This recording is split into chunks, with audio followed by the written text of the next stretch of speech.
negara Indonesia itu tidak pernah ada presiden itu yang semua menterinya Muslim. Ya kan ada orang terus kemudian, ya kalau begitu tuh salah, harus dirubah ya. Monggo silakan rubah, kamu mau merubahnya gimana?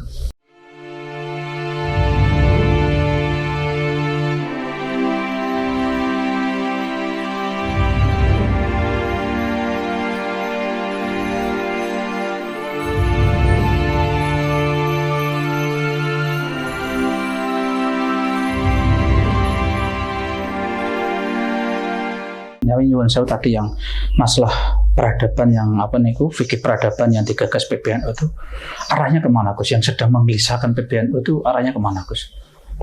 Ya, saya tidak ingin bicara PBNU lebih lebar ya, tapi saya secara pribadi. Yang terlibat ya, kemarin. Saya secara pribadi itu, ya karena saya didik macam-macam ya. Saya didik Mbah Maimun, saya didik di Al-Azhar Mesir. Saya punya guru-guru yang punya konsentrasi di wilayah ini. Karena guru-guru saya di Mesir itu nggak ada guru yang murni kiai terus hanya hidup di lingkungan pondok kan.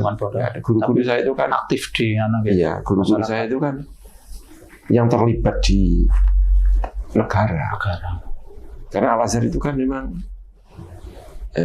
terlibat di negara. Jadi saya punya guru-guru itu. Maka Mbah Maimun, guru saya Mbah Maimun itu juga terlibat di negara.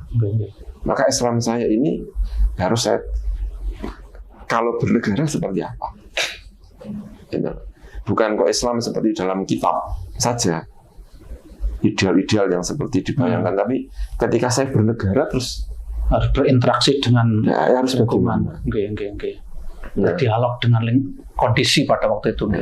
Ketika bernegara, kalau tidak lagi misalnya lebih luas dari negara, ketika hidup di masyarakat internasional, Islam itu akan seperti apa? Nah, ini yang dimaksud dengan peradaban. Peradaban itu. Kenyataannya kita ini orang Indonesia. Indonesia itu negara multikultural. Indonesia itu miliknya bersama. Itu kenyataan. Sejarahnya sudah nggak bisa dihindari. Begini inilah negara. Kalau di negara Indonesia itu tidak pernah ada presiden itu yang semua menterinya Muslim, kan nggak ada. Mesti ada campuran. Siapa? Bahkan yang presiden paling Islami, Gus Dur. Paling Islami maksudnya kan dari NU gitu kan. Sebelumnya kan dari nasionalis, nggak orang kiai kan. Ya orang paling kiai jadi presiden kan Gus Dur. Itu pun menterinya ya ada non Muslimnya. Sekarang kita punya wakil presiden Pak Maruf. Itu kan kenyataannya kan seperti itu. Nah, ini tuh lahir seperti ini tuh.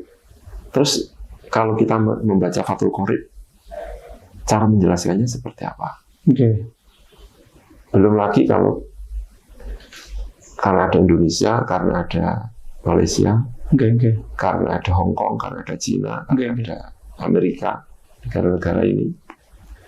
Sehingga ini tuh harus ada komunikasinya. Kalau nggak ada komunikasi, itu bisa nyerang sendiri-sendiri.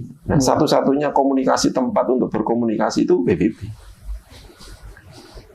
Nggak ada tempat lain. Meskipun itu tidak representasi Islam ya, tapi kenyataannya kita kan bicara kenyataan. Dunia itu sekarang ya gini. Di situ. Ya kan ada orang terus kemudian, ya kalau begitu tuh salah, harus dirubah ya. Monggo silakan rubah, kamu mau merubahnya gimana? Tapi kenyataannya sampai saat ini ya itu. Terus kalau kita baca Fathul Qorib, lagi-lagi kan kita ini kan santri ya. Bacanya kan ya Fathul Qorib, Fathul Mu'in. Terus kalau saya baca ini kenyataan itu bagaimana? Artinya ketika kita bicara bangsa Indonesia yang mayoritas Muslim, mau tidak mau kan memang bicara itu. Iya. Kalau enggak kita bingung menganu itu kan. Terus gimana? Maka terus terjadi perumusan-perumusan yang bisa menerima piagam pihak PBB gitu. Nah, ya itu diantaranya. Setelah melalui proses masal panjang gini. Ya, kalau misalnya tidak setuju ya solusinya apa? Kan kita tidak hanya kita tidak ingin bicara gini loh, itu tidak sesuai, saya tidak setuju lah, terus gimana? Yes, pokoknya setuju, harus pokoknya Berarti ya terus gimana, kan kita butuh solusi. Terus gimana kalau saya jadi presiden, saya misalnya ya, kebetulan misalnya tahun depan 2024 presidennya dari Nahdlatul Ulama, kenyataannya dia harus tunduk pada PBB. Terus kita mau mengasih solusi apa kepada presiden ini? Apa mau bilang PBB itu nggak sah, jadi kamu nggak ikut PBB? Nah gimana Indonesia nggak ikut PBB? Jadi kan guys, kelihatannya elit pembicaraan, tapi ternyata yo menyangkut hajat keseharian kita juga, Gus. Kelihatan kan elit. Saya tidak setuju dengan sistem kayak begini nih. Sistem DPR saya tidak setuju. Apalagi ada perempuannya. Masalahnya apa? Kalau kamu tidak setuju, masalahnya apa? Terus setelah itu, terus kamu mau apa?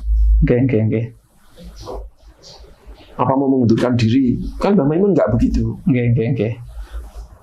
Ya, saya mau tidak mau kan tadi harus menyesuaikan dengan alam yang tidak mungkin dilawan tadi, kalau tadinya tadi.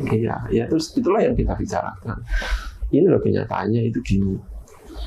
Nggak ada yang namanya perusahaan itu milik pribadi. Nggak ada sekarang.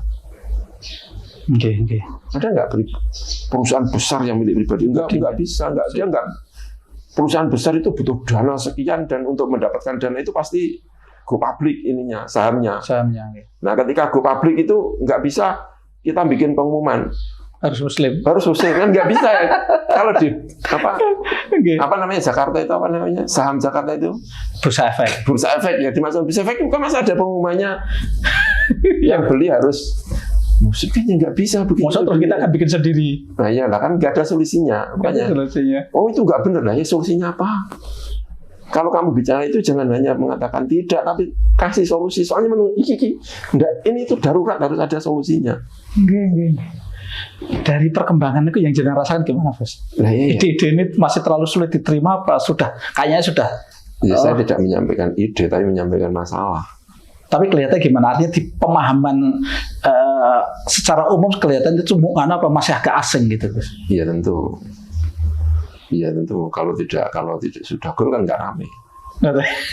Nyatanya masih rame, berarti kan belum clear ya, belum masuk. Ini seperti apa? Ya kan orang Indonesia kan macam-macam ya, ada yang sekuler, nanti dia juga bicara sesuai dengan basisnya, ada yang ini. Tapi bahwa ini harus dibicarakan, ya nggak boleh didiamkan terus akan kan nggak ada, karena kenyataan Gus. Kasihan umat. Kalau dibiarkan itu kasihan umat nggak ada yang maju. Kalau dia mengambil posisi terus semua merujuk kepada klasik itu klasik kan tidak ada pemahaman yang baik. Terus solusinya akhirnya kamu harus menarik diri, itu dunia yang tidak benar. Dan nanti ekonomi Indonesia yang menguasainya nggak ada orang Muslim dong, karena mengundurkan diri. Wilayah politik. Saya contohkan gini. Ya. Di London itu kan punya wali kota yang Muslim ya. Ada. Dan semua orang Muslim itu senang. Kiai-kiai baca juga senang. Alhamdulillah di London punya pejabat Muslim, wali kota Muslim. Kan senang, kiai-kiai kan senang. Bahkan yang tidak senang dengan fikih peradaban, apa kan dia senang ya. Yang nggak dipikirkan itu, wali kotanya itu pasti anggota partai tertentu. Iya, yang partai tertentu itu ya nggak mencerminkan Islam. Dia itu ketika masuk di situ ya, itu melakukan apa saja. Iya. Mungkin nggak, dia itu juga di satu waktu mendukung wali kota sana yang non Muslim, yang merugikan umat Islam. Nah, ya.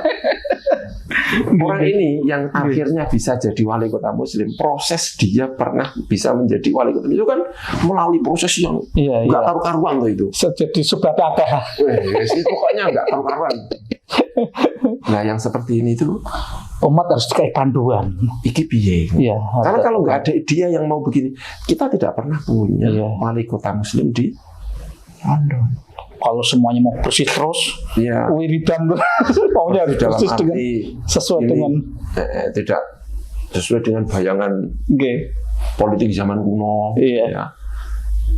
Kalau per hari ini kita kepengen di Amerika itu ada wali kota Muslim, langkahnya itu hampir pasti entah masuk partai apa, yang partai itu udah cara memperebutkannya juga cara Iya, belum tentu Islami.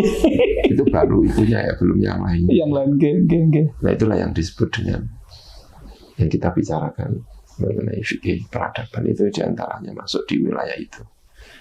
Ya saya kan punya guru Mbak Imun ya. Mbak Imun juga masuk politik, masuk ini. Tidak kemudian kue aja ini, tapi kamu masuki. Tapi ketika masuk ya nyun sewu ya. Ya di dunia itu yang agak rumit itu. Yang memposisikan diri itu antara kita berpegang pada ajaran yang sudah kita ketahui, satu sisi menjadi kenyataan yang kalau tidak ini kita tidak terus biye. Ya kan?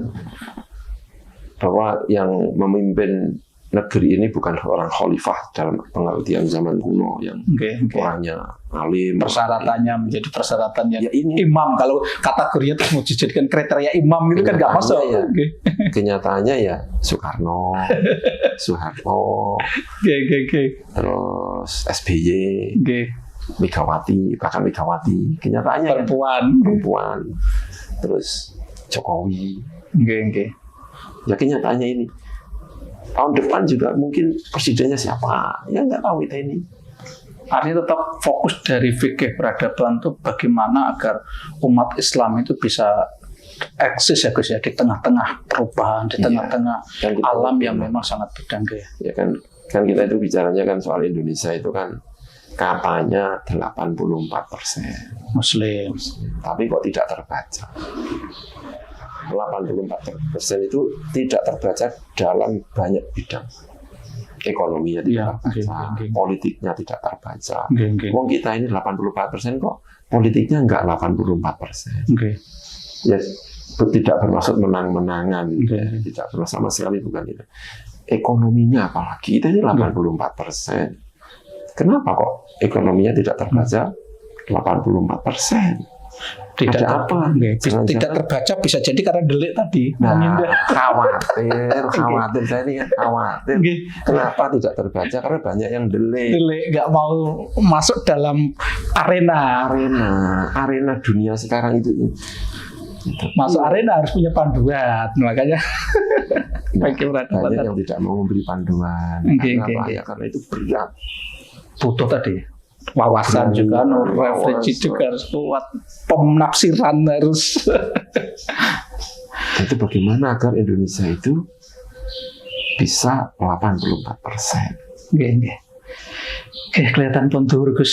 Saya terima kasih sekaligus dengan meluangkan waktu.